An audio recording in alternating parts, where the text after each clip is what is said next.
अखिलेश्वर कारण करुणा वर्णालय भक्त वांछा कल्पतरु तनंदित विनंदित पीतांबरधारी रास रासेश्वर भगवान राधा कृष्ण जी के पाद पद्मों में हम सब कोटि कोटि नमन वंदन करते हुए 2 मिनट मन और वाणी को पवित्र करने के लिए हरि नाम संकीर्तन इसके बाद में कथा में प्रवेश करेंगे।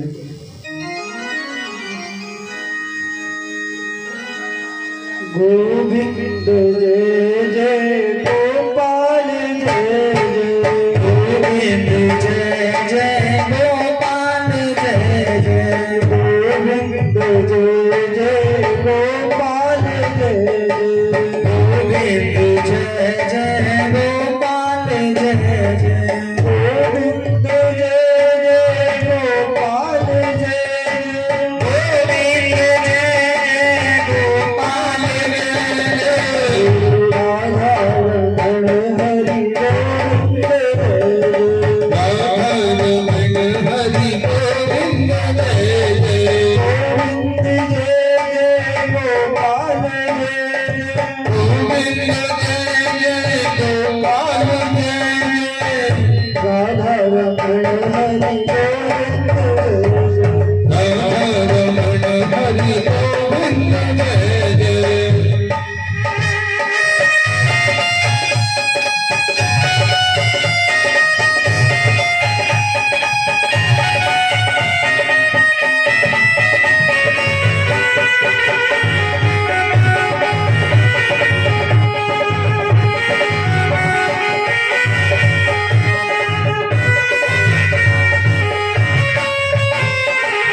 अखिलेश्वर कारण करुणा वर्णालय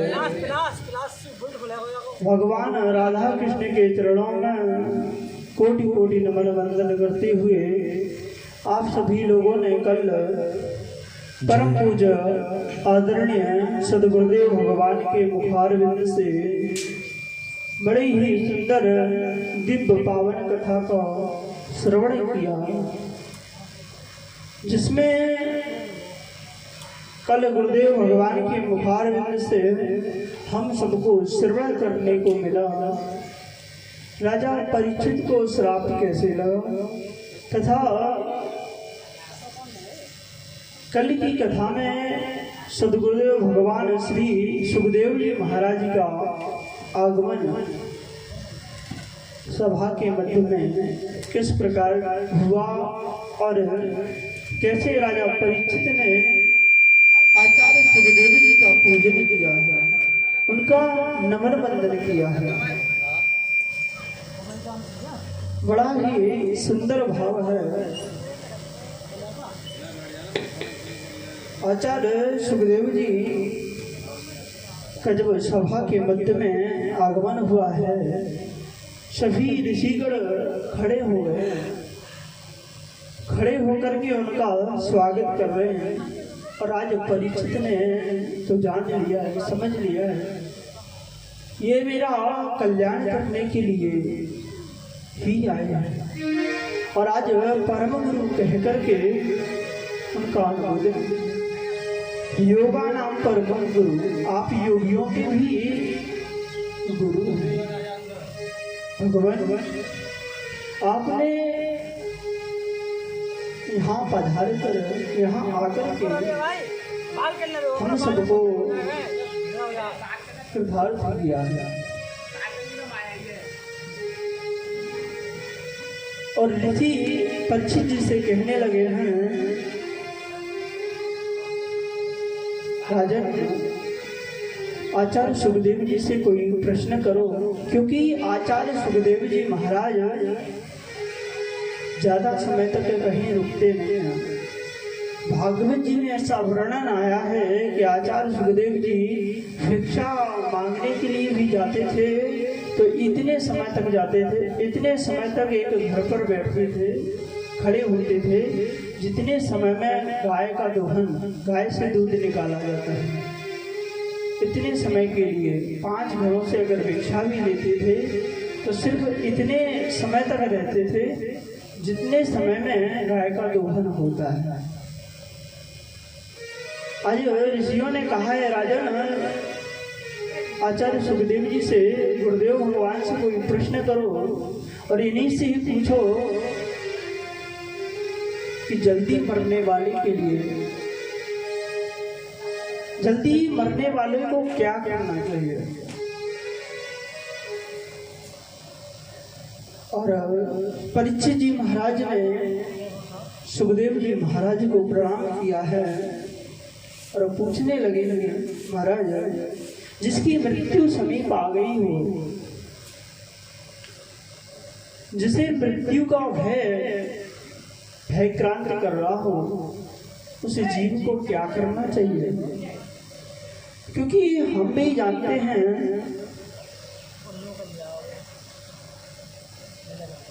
कि जग में जो आता सदा रह न पाता, रहता सदा जो आता न जाता।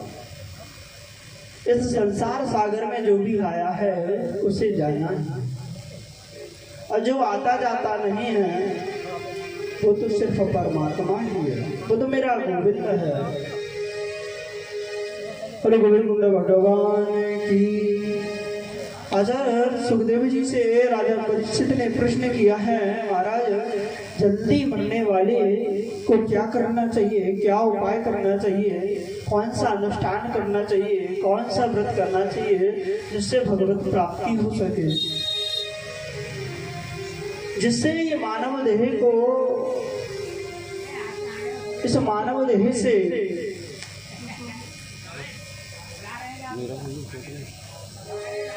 पीछे मानव देह को,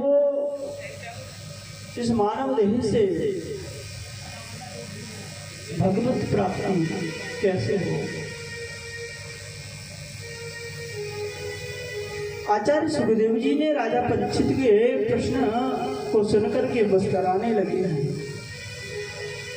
बोले, राजन जल्दी मरने वाले, आपने पूछा है जल्दी मरने वाले को क्या करना चाहिए। बरी आने नेसते प्रश्ना क्रतो लोक हितम कृपा आत्मविद सम्मता पुंसाम श्रोतव्या दिशु यह पर। आपने इतना अच्छा प्रश्न किया है, आपने अपने लिए प्रश्न नहीं किया, यही तो है परमात्मा। ऐसे राजा परीक्षित हैं जो अपनी चिंता ना कर कर संसार के जीवों की चिंता है। आचार्य सुखदेव जी कहते हैं, राजा तुमने अपने लिए प्रश्न नहीं किया, तुमने तो लोक हित के लिए क्रतो लोक हितम कृपा, तुमने परमात्मा में प्रश्न किया है। इस संसार में प्राणी रात दिन विषय भोगों में लगे रहते हैं, तुमने उन जीवों के कल्याण के लिए प्रश्न किया है। बड़ा ही सुंदर प्रश्न है राजा तुम्हारा।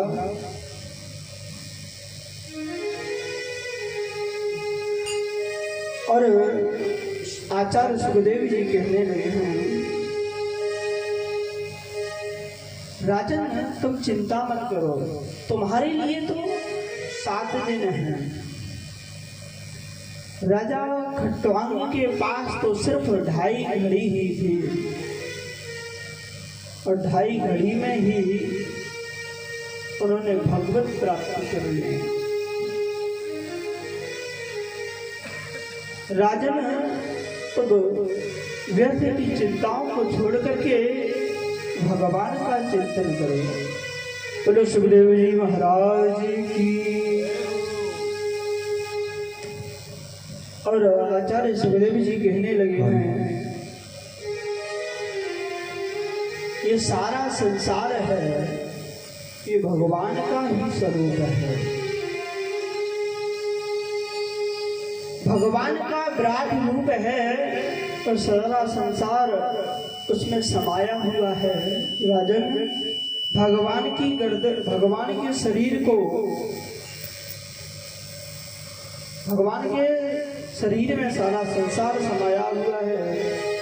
जैसे गर्दन में भगवान की सत्यलोक जललोक आदि हैं, कमर के नीचे तल वितल आदि लोग हैं, भगवान के हृदय में धर्म है, भगवान की पीठ पर अधर्म है, भगवान के अधरोष्टों में लोग हैं, भुजाओं में इंद्र, नदियों के रूप में देखा जाता है तो भगवान की हड्डियां,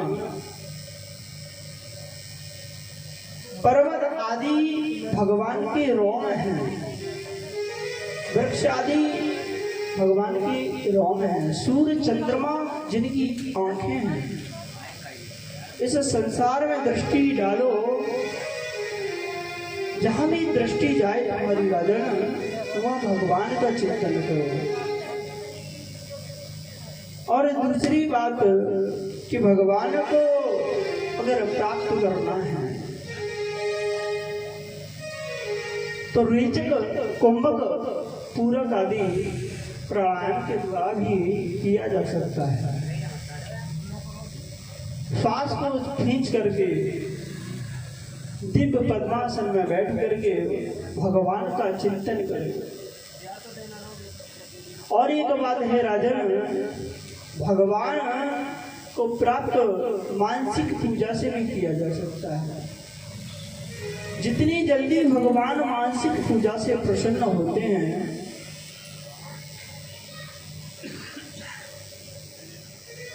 बहुत जल्दी भगवान की मानसिक पूजा की जाए तो भगवान को प्राप्त करने में देर नहीं लगती। और राजन इस प्रकार से सुखदेव जी महाराज ने राजा परीक्षित को आत्मा और परमात्मा के विषय में साक्षात्कार करवाया है कि जीव है, जीव आत्मा है और परब्रह्म ये सारा संसार परमात्मा में समाया हुआ है।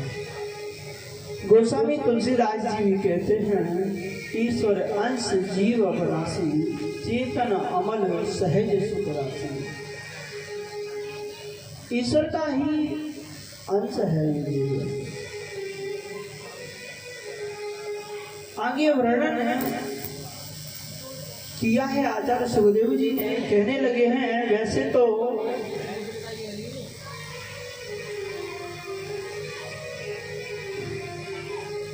अलग अलग देवताओं का पूजन करने से, अलग अलग देवताओं का वंदन करने से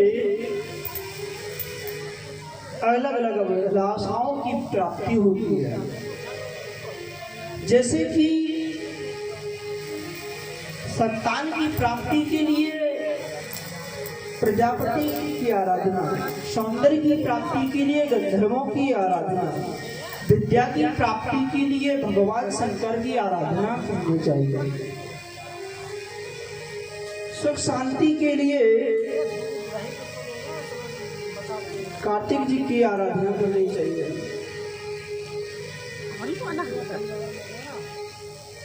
कीर्ति के लिए अग्निदेव की आराधना करनी चाहिए, आयु जो बढ़ाना चाहते हैं अपने, उन्हें अश्विनी कुमारों की आराधना करनी चाहिए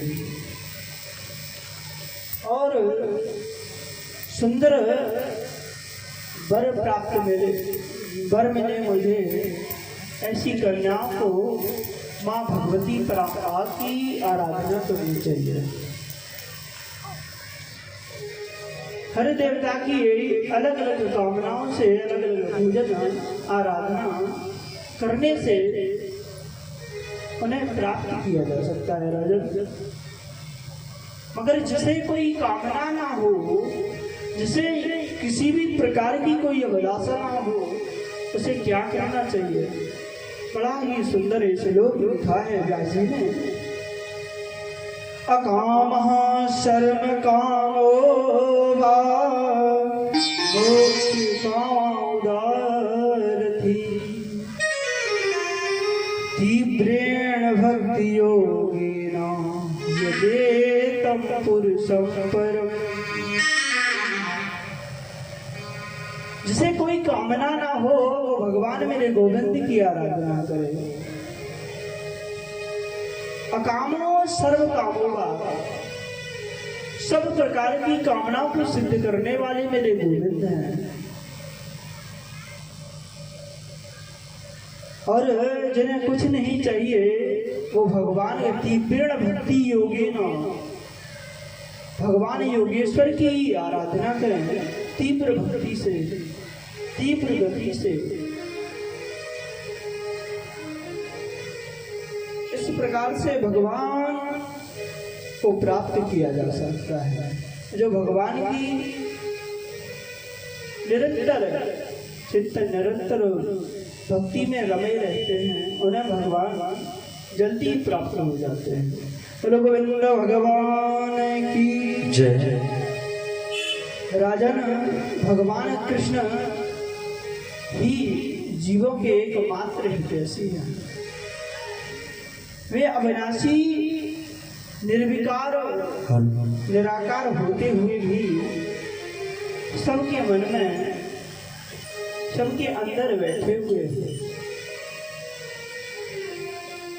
तुम अपने मन को उन गोविंद के चरणों में लगाओ, उनका ध्यान करो। राजा परीक्षित ने कहा, भगवान मैं जानना चाहता हूँ कि भगवान निर्विकार निराकार होते हुए भी इस जगत का पालन कैसे करते हैं। आचार्य सुखदेव जी ने कहा, राजन यही प्रश्न एक बार नारद जी ने ब्रह्मा जी से किया। मैं तुम्हें वो प्रश्न सुनाता। एक बार नारद जी महाराज समस्त तीर्थों में, समस्त लोकों में भ्रमण करते करते एक बार ब्रह्म लोक तक पहुंच गए। और ब्रह्मा जी उस समय ध्यान अवस्था में बैठे हुए थे। जब ब्रह्मा जी का ध्यान टूटा तो नारद जी ने पूछा कि मैं तो ये समझता हूं कि आप ही जगत के, आप ही परमपिता परमात्मा, आप ही परब्रह्म हैं, फिर आप किसका ध्यान करते हैं? तो ब्रह्मा जी ने कहा है कि जो सृष्टि करता हूं मैं तो एक सिर्फ निमित्त मात्र हूं। सृष्टि करने का मैं तो एक सिर्फ कारण हूं। संसार को चलाने वाले, संसार का पालन करने वाले पर ब्रह्म परमात्मा श्रीमन नारायण है। उनकी माया से मोहित होकर लोग जगत पिता, जगत गुरु मुझे मानते हैं। मैं तो एक सिर्फ उनकी इच्छा के अनुसार जब वो कहते हैं, जब उनकी इच्छा होती है नारद, तो इस सृष्टि का प्रारंभ हो जाता है। उनकी इच्छा होती है तो इस सृष्टि का पालन हो जाता है। और उनकी इच्छा होती है, उनकी भक्ति टेढ़ी होने मात्र से इस सृष्टि का विलय हो जाता है। और यहाँ ब्रह्मा जी ने कहा है, इसी परम पुरुष में काल और कर्म का स्वभाव निहित है। काल में स्वभाव का परिणाम कर्म भेद उत्पन्न हुआ। मैथ से अहंकार का जन्म हुआ और अहंकार के 3 भेद होते हैं, सात्विक, राजस और तामस। तामस इसी पंचभूत से तथा पंच तन्मात्राओं से, इसी पंचभूत से पंच तन्मात्राओं की उत्पत्ति हुई और इन्हीं तत्वों को मिलकर के एक अंड बना, जो कि जल पर हजारों वर्ष तक पड़ा रहा। इसी परम तत्व में घुसकर 24 तत्वों ने उस अंड में चेतना जागृत हुई। वही अंड ब्रह्मांड कहलाया। और उसी ब्रह्मांड से जैसे कि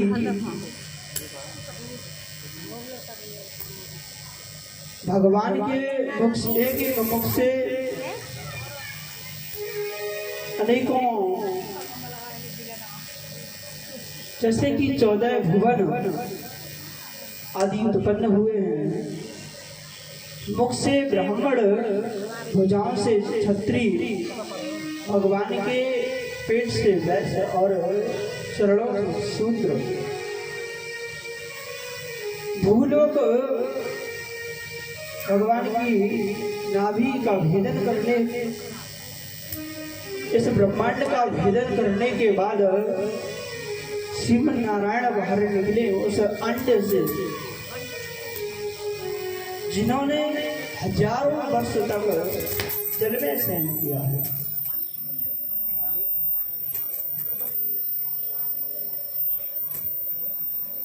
उनकी नाभि से एक कमल निकला है। उस कमल पर ब्रह्मा जी,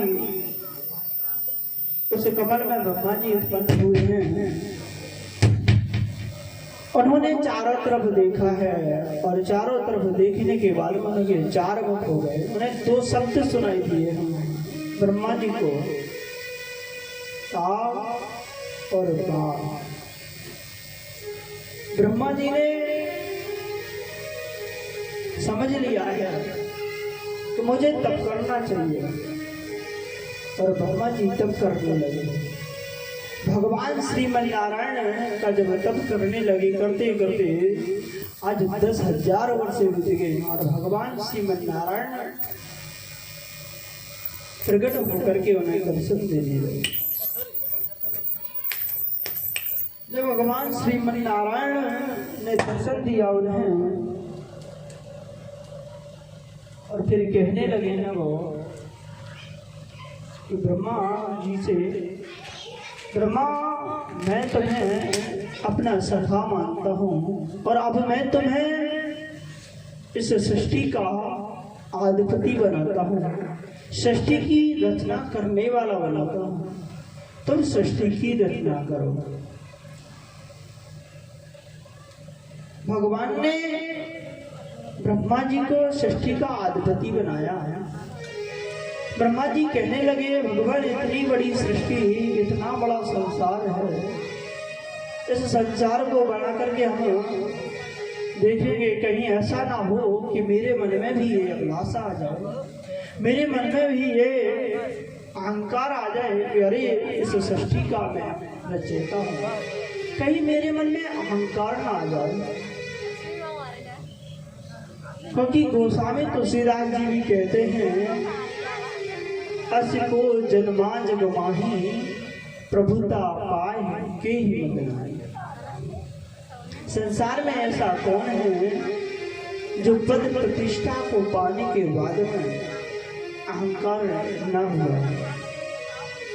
ब्रह्मा जी कह रहे भगवान नारायण से कि भगवान मुझे अहंकार ना हो आ जाए। इधर भगवान नारायण ने ब्रह्मा जी को चतुर्श्लोकी भागवत का दिव्य ज्ञान दिया है।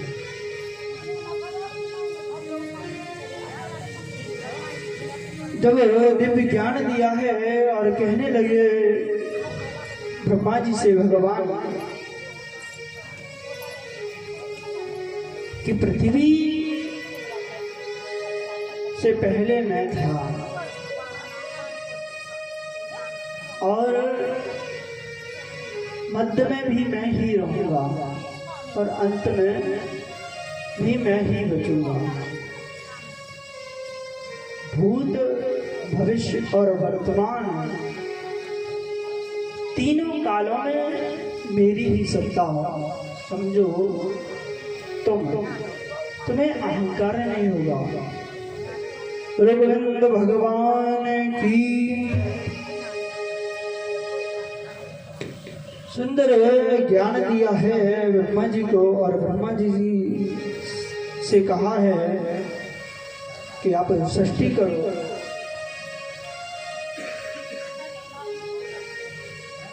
ब्रह्मा जी ने सबसे पहले अपनी शक्ति के अनुसार सनत कुमारों को उत्पन्न किया है। सनत, सनंदन, सनातन और सनत कुमार, इससे सृष्टि करने को कहा तो उन्होंने सृष्टि करने से मना कर दिया। ब्रह्मा जी ने अविद्या, ब्रह्मा जी से अविद्या की उत्पत्ति हुई, और पवित्र मन से सनकादि ऋषि उत्पन्न हुए, जिन्होंने सृष्टि करने के लिए जब मना कर दिया है तो ब्रह्मा जी को क्रोध आ गया, और ब्रह्मा जी की भ्रुकुटी से भगवान रुद्र उत्पन्न हुए, रोने लगे, और इनका नाम रुद्र पड़ गया। लो शंकर भगवान की जय। ब्रह्मा जी ने रुद्र को उत्पन्न किया और रुद्राणी दे दी उनको। जब रुद्राणी दे दी और कहा कि आप सृष्टि का विस्तार करें, आदेश दिया है,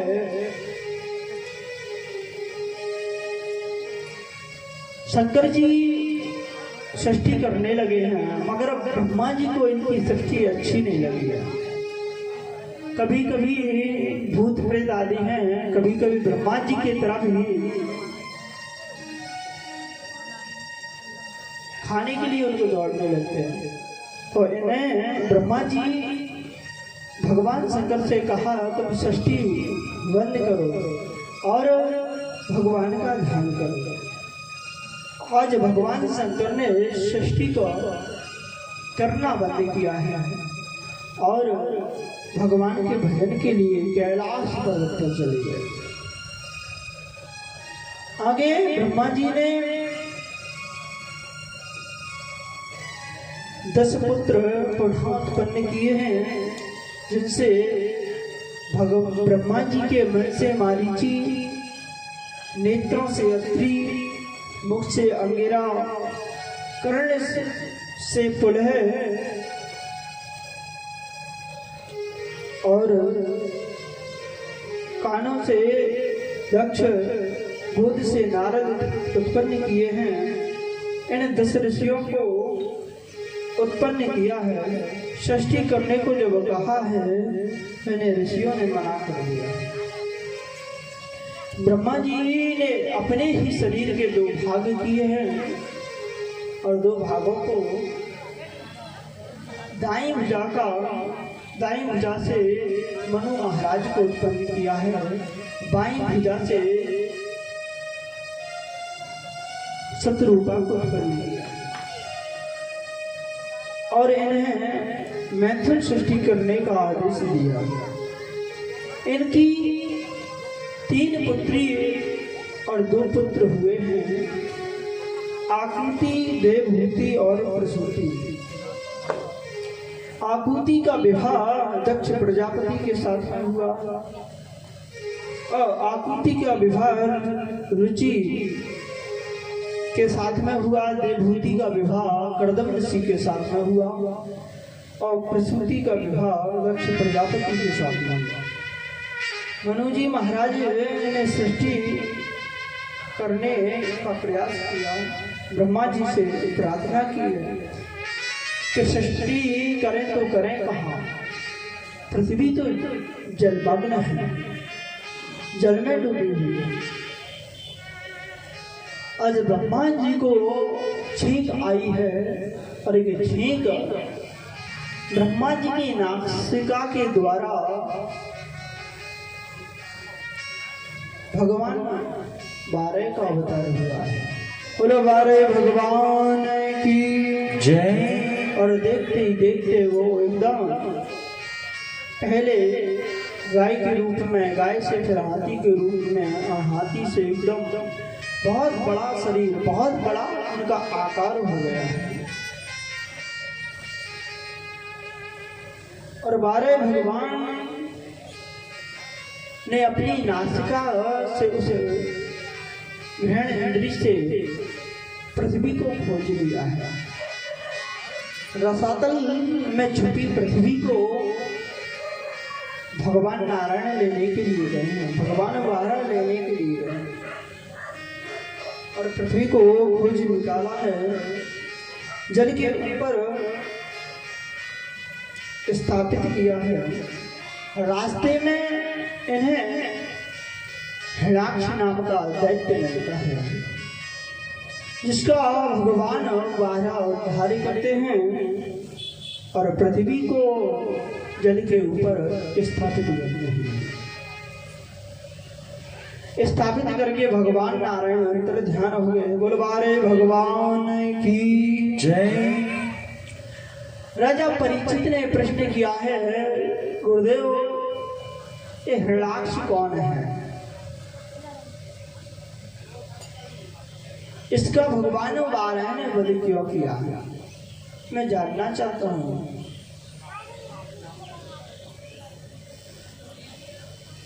आज मैत्री जी ने कहा है, बताया है कि एक बार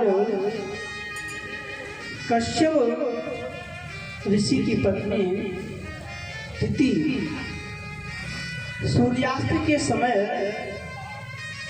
कश्यप ऋषि के पास में पहुंच गए हैं। कश्यप ऋषि भजन करने में लगे हैं। संध्या का पहर है और मैया अदिति उन्हें काम भावना से निहारने लगी हैं।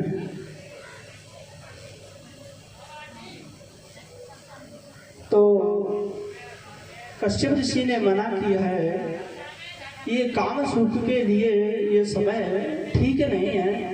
ये समय ये संध्या का पहर है। इस पहर में भगवान शंकर का पहरा होता है। भगवान शंकर इस सृष्टि को अपनी तीसरी नेत्र से देखते हैं। भगवान शंकर इस समय सारी पृथ्वी पर भ्रमण करते हैं। ये काम सुख के लिए उचित समय नहीं है। मैया अदिति जब वो नहीं मानी है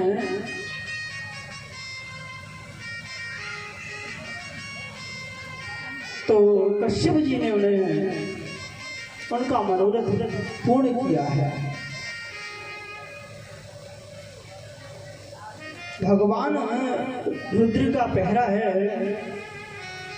भगवान रुद्र का आप अनादर कर रहे हैं। बार बार समझाने के बाद में भी जब अदिति मैया नहीं मानी। और श्लोक भी आया है बड़ा ही सुंदर, संध्या काले च संप्राप्ते चतुर्थ कर्माणि वर्जयेत् आहारे मैथुनं निद्रा स्वाध्याय विशेषता आहारे जायते व्याधि गर्भदुष्टष्ट मैथुने निद्रायां हरते लक्ष्मी स्वाध्याय मरणं भवेत्। सूर्यास्त के समय हमें चार कार्य नहीं करने चाहिए। पहले भोजन हमें नहीं करना चाहिए सूर्यास्त के समय। जिस समय भगवान सूर्य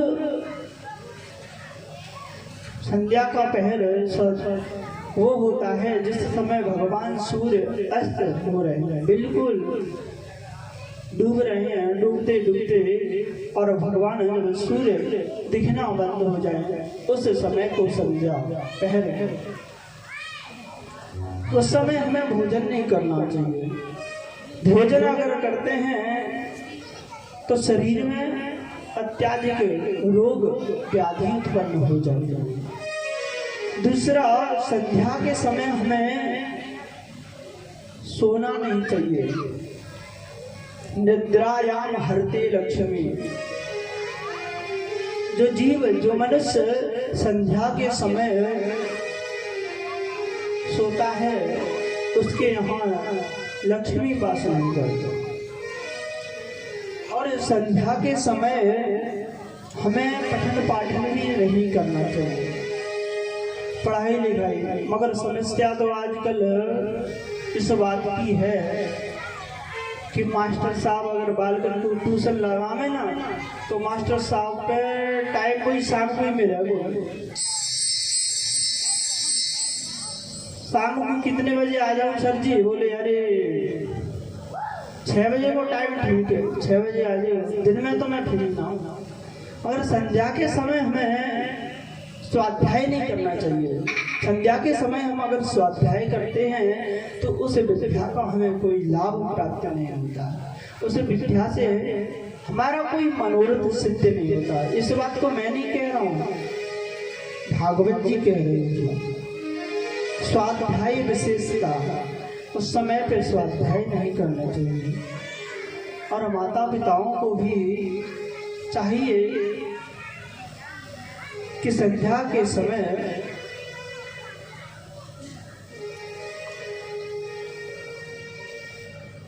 मैथुन क्रिया आदि कार्य नहीं करना चाहिए जिससे कि भय उत्पन्न होता है। गोविंद भगवान की जय। आज अदिति मैया का मनोरथ पूर्ण किया है कश्यप जी ने। पुनः स्वच्छ होकर के भजन में बैठे हुए। तत्पश्चात जब भजन से निवृत्त हुए हैं तो मैया अदिति से कहने लगे हैं, तुमने भगवान शंकर का अपराध किया है, तुमसे बहुत बड़ा अपराध बन गया है। तुम्हारी संतान तो होगी मगर वो दुष्ट हो। अरे मैया अदिति रोने लगी हैं, दुष्ट संतानें होगी, कैसी संतान होगी? कह रहे हैं भागवत जी कह रहे हैं इस बात को, जो निरपराध व्यक्तियों को सताएंगे,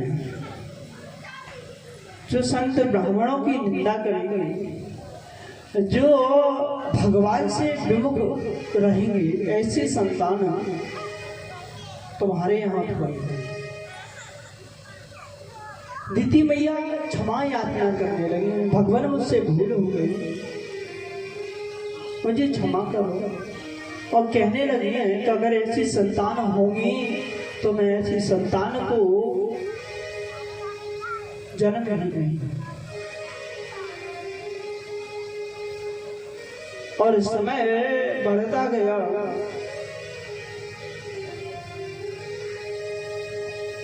सौ वर्ष हो गए हैं, मैया अपने प्रसव को जन्म नहीं दे रही है। देवता घबराने लगे हैं,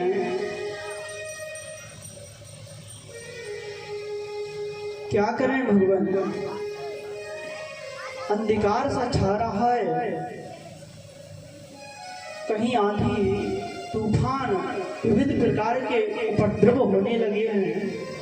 आज कश्यप जी ने कहा अदिति से, अपने प्रसव को तुम जन्म दो, तुम चिंता मत करो, तुम्हारे पुत्र तो दुष्ट होंगे मगर तुम्हारा जो पौत्र होगा वो भगवान का बहुत बड़ा भक्त होगा। आज अदिति मैया से जो पुत्र उत्पन्न हुए हैं, हिरण्याक्ष और हिरण्याकश्यप। भगवान की जय। हिरण्याकश्यप और हिरण्याक्ष जो पुत्र हैं, ये कौन हैं?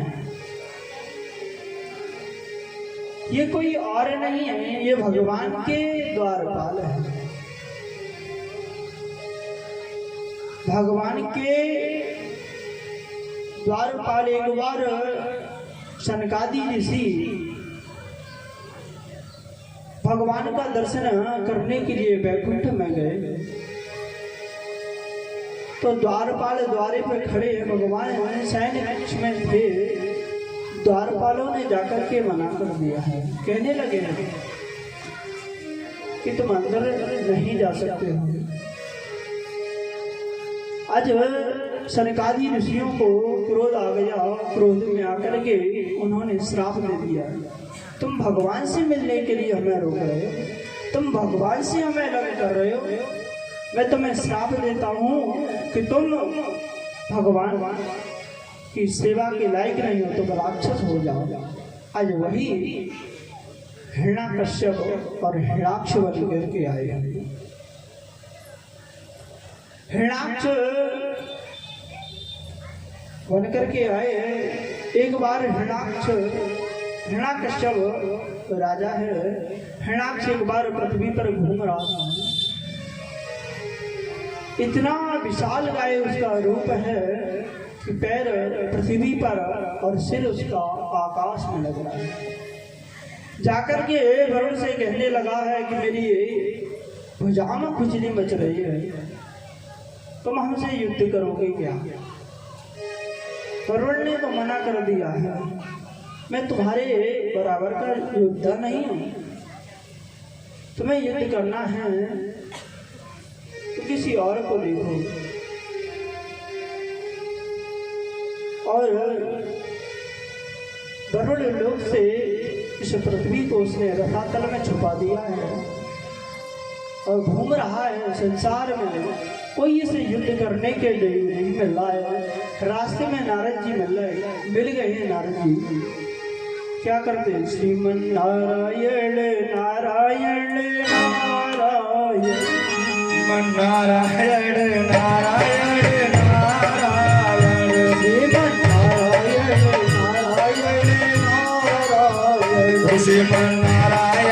नारायण नारायण श्रीमन्नारायण नारायण नारायण श्रीमन्नारायण नारायण नारायण श्रीमन्नारायण नारायण नारायण भगवान नारायण नारायण नारायण ओ भगवान नारायण नारायण नारायण श्रीमन्नारायण नारायण नारायण ओ श्रीमन्नारायण नारायण नारायण लक्ष्मी नारायण नारायण नारायण ओ लक्ष्मी नारायण नारायण नारायण लक्ष्मी नारायण नारायण नारायण लक्ष्मी नारायण नारायण नारायण श्रीमन्नारायण नारायण नारायण श्रीमन्नारायण नारायण नारायण बोले बोले मुंडे भगवान की जय नारद जी मिल गए। नारद जी को देखा नारायण नारायण करते जा रहे। अरे ईशा मिल गए। नारद जी से ही कहने लगा हिरणाक्ष आओ मुझसे दो हाथ करो, मुझसे युद्ध करो। नारद जी कहने लगे मुझे क्या युद्ध आता, मुझे युद्ध नहीं आता, मैं युद्ध करना नहीं जानता हूँ। तो बोले फिर तुम्हें क्या आता है? बोले मुझे युद्ध करना नहीं आता मगर मुझे युद्ध कराना अच्छा आता है।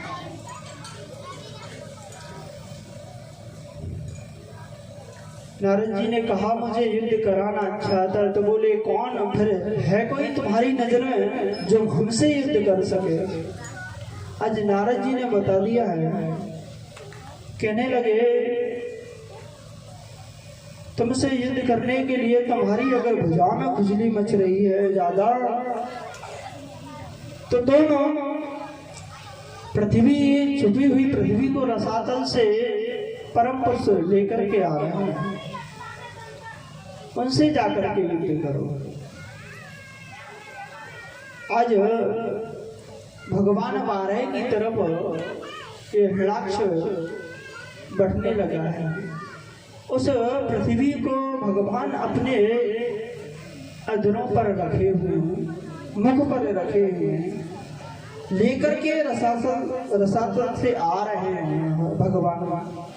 और बीच में हिरणाक्ष ने घेर लिया है भगवान। कहने लगे हिरणाक्ष कहने लगा मुझसे युद्ध करो। भगवान कह रहे हैं तुम्हारे जैसे ही योद्धाओं को मैं ढूंढ रहा हूँ, तुम्हारे जैसे दुष्टों ही को तो मैं ढूंढ रहा हूँ। और भगवान का हिरणाक्षी से युद्ध हुआ है, भीषण युद्ध हुआ है जो कि 1000 वर्ष तक चला है। और अंत तो भगवान ने एक भीषण प्रहार किया है जिससे हिरणाक्ष की गोविंदाय नमो नमः हो गए। बोले भगवान की जय मस्तिष्क प्रहार से हिरणाक्ष का प्राण हो गया। बोले भगवान की जय। और पृथ्वी को भगवान ने इस जल पर स्थापित किया है। विदुर जी महाराज ने प्रश्न किया है कि ब्रह्मा जी ने 10 ऋषियों को उत्पन्न किया, उन ऋषियों में से किसी ने सृष्टि में ब्रह्मा जी का सहयोग किया है क्या? अगर किया हो तो बताइए भगवान। मैत्री जी बोले हैं विदुर जी ब्रह्मा जी ने कर्दम ऋषि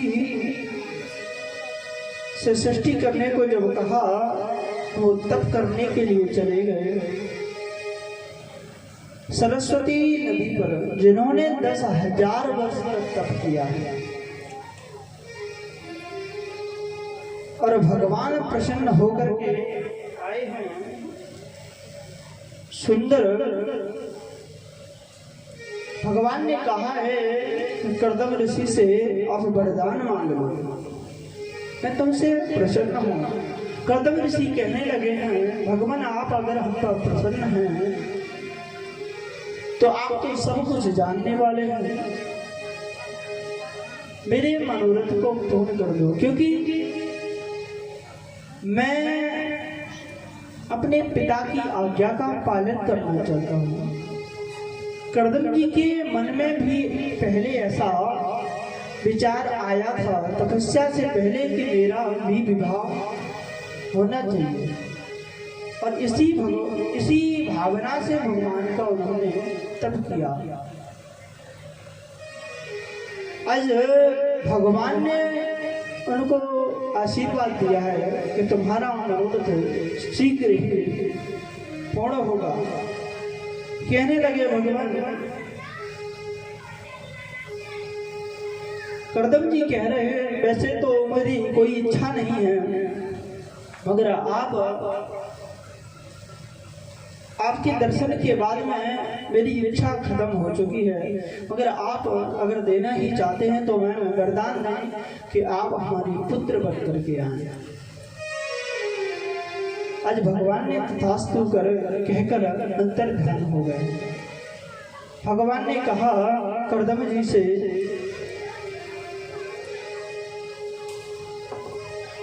कि मैंने तुम्हारे विवाह की तैयारी कर ली है, और आज से तीसरे दिन तुम्हारे आश्रम पर मनु जी महाराज अपनी पत्नी और कन्या के साथ में, शत्रुपा के साथ में, देवहूति के साथ में आज से तीसरे दिन आए। और कह करके भगवान अंत में ध्यान हो गए। बोलो गोविंद भगवान की जय। कर्दम ऋषि ने सुंदर व्यवस्था की है, क्योंकि आप जब कोई रिश्तेदार आता है हमारे घर में, कोई शादी वाले आते हैं ना, तो आप सब जानते ही हैं कि हमारे छोरा को कोई ब्याह वालों कोई रिश्तेदार आ जाए तो फिर तो व्यवस्था कुर्सी ना हो है ना, तो पड़ोसी घर से मांग के नाम, अरे भैया रिश्तेदार आ रहे हैं, नमकीन बिस्कुट दुकान जाओगे भैया। ऐसे सुंदर व्यवस्था की है कर्दम ऋषि ने। और तीसरे दिन मनु जी महाराज कर्दम जी के आश्रम पर पधारे।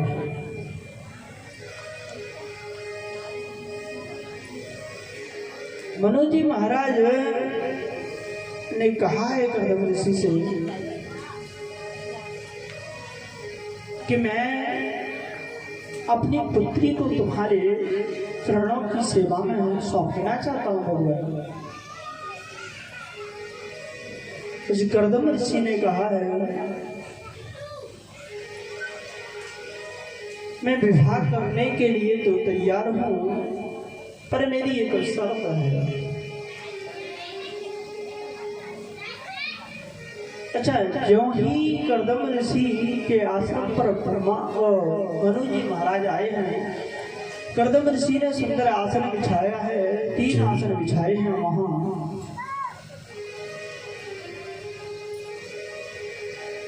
तीन आसन बिछाए हैं। पहला 3 आसन क्यों बिछाए हैं? 3 व्यक्ति हैं, 3 आसन बिछाए हैं। पहले आसन पर तो मनु जी महाराज बैठ गए, दूसरे आसन पर उनकी पत्नी शत्रुपा जी बैठ गए। एक आसन खाली पड़ा है। कर्दम ऋषि कह रहे हैं देवी आपके लिए आसन बिछाया है, आप बैठ जाइए। और देवहूति जी उस आसन पर बैठ गए।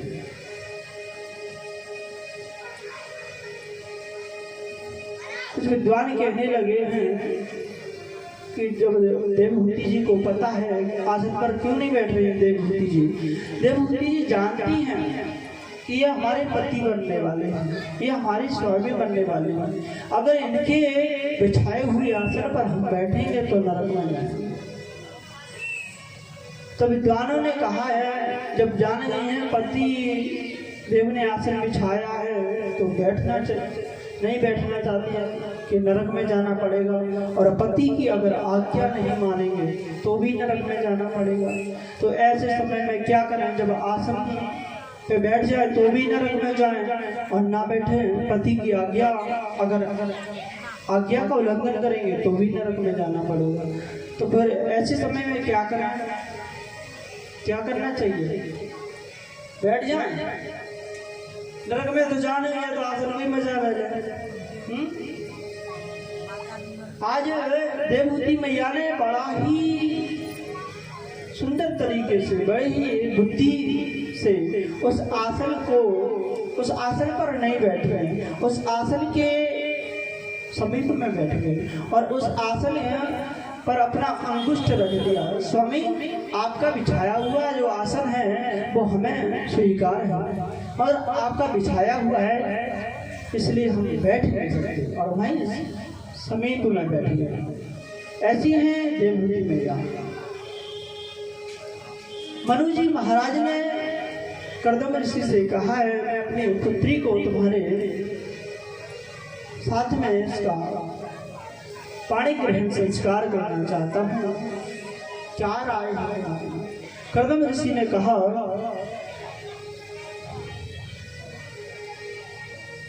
मैं विवाह तो कर सकता हूँ मगर मेरी एक शर्त है। मनु जी महाराज कहने लगे, क्या शर्त है?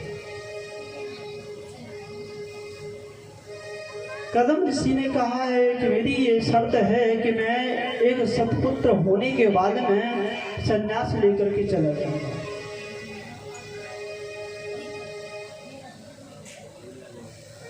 आज मनु जी महाराज अपनी पुत्री की तरफ देखा है। ये तो विवाह नहीं हुआ और विवाह से पूर्व ही संन्यास की बात कर लगे। और देवहूति मैया ने कह दिया। देवहूति का अर्थ क्या होता है? देवहूति का अर्थ होता है देवताओं को भी आहुति देकर के बुला दिया। ऐसी है देवहूति मैया। कहने लगे हैं, ऐसे ही पति की मुझे आवश्यकता है जो जितेंद्रिय है, जो तपस्वी है। आज मनु जी महाराज ने अपनी पुत्री का विवाह कर्दम ऋषि के साथ में कर दिया है। सुंदर दिव्य उपहार दिए हैं और विवाह करने के बाद में मनु जी महाराज कर्दम ऋषि के आश्रम से विदा हो गए। गोविंद भगवान की जय। राजा महल में आ गए हैं। इधर कर्दम ऋषि तपस्या करने के लिए, ध्यान करने के लिए विवाह के तत्पश्चात उनका ध्यान लग गया है। जब ध्यान लग गया है, उनकी जब समाधि लग गई है, तो थोड़े बहुत दिनों के लिए नहीं, साल 2 साल के लिए नहीं, 40 वर्ष के लिए कर्दम ऋषि की समाधि लग गई। पर 40 वर्ष तक मैया देवहूति उनकी सेवा करती रही। 40 वर्ष बाद जब उनकी समाधि खुली है, देखा है कर्दम ऋषि, पूछ लिया, कौन है देवी? देवहूति मैया ने कहा, मैं आपकी दासी हूं। याद आया है मनु जी महाराज अपनी पुत्री का विवाह हमारे साथ में करेंगे।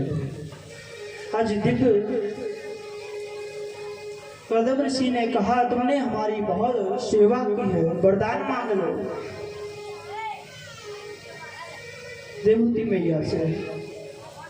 देवहूति मैया ने कहा, भगवान, नारी का धर्म है पति की सेवा करना, और आज कर्दम ऋषि ने सुंदर एक दिव्य सरोवर का निर्माण किया है। उस सरोवर में दोनों कर्दम ऋषि और देवहूति मैया स्नान किए। जो ही उस सरोवर में स्नान किया है तो दिव्य स्वरूप में परिणत हो गए। देवहूति मैया जो जिनके केस सफेद पड़ गए थे, जिनके चेहरे पर झुर्रियां पड़ गई थी, जो ऋषि तप करते करते जिनके शरीर बिल्कुल सूख गया था, वो एकदम उस सरोवर में स्नान करने के बाद में दोनों लोग दिव्य रूप में परिवर्तित हो गए। कर्दम ऋषि 18 वर्ष की उम्र वाले हो गए, देवकी मैया 16 वर्ष की उम्र वाले हो गए, और इन्होंने एक विमान का निर्माण किया है और उस विमान में समस्त सामग्रियों को इकट्ठा करके और उस सरोवर में घूमने लगे। जब घूमने लगे, घूमते घूमते जब काफी समय हो गया है, तो यहाँ इनसे कर्दम ऋषि के यहाँ 9 पुत्री 9 कन्याओं का जन्म हुआ है, जिन्हें नवदा भक्ति कहा गया है।